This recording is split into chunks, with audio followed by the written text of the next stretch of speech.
Saudara, Anda masih bersama saya di Lupus pada rekan saya Yulita Rebag di Kompas Sulsel. Kami hadirkan kembali beragam informasi pagi hari ini. Saudara, demo puluhan mahasiswa Universitas Haluleo, Kendari, Sulawesi Tenggara yang menolak adanya pungutan uang pangkal di depan kantor Direktorat berakhir ricuh.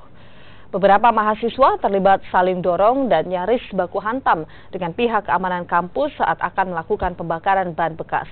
Kericuhan juga dipicu saat mahasiswa yang menerobos masuk ke dalam kantor rektorat dan memeriksa seluruh ruangan untuk mencari pelaksana rektorat yang tidak berada di tempat.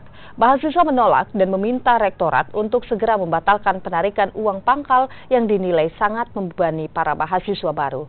Uang pangkal yang dikenakan terhadap mahasiswa baru jumlahnya memang bervariasi. Untuk Fakultas Kedokteran, uang pangkal yang ditarik yakni 100 hingga 150 juta rupiah, sementara fakultas lain mencapai 5 juta rupiah. Pembantu Rektorat 3 Universitas Haluleo, Kendari, Laode Koiman, yang menerima mahasiswa berjanji akan menyampaikan aspirasi mahasiswa ke pihak rektorat untuk ditindaklanjuti.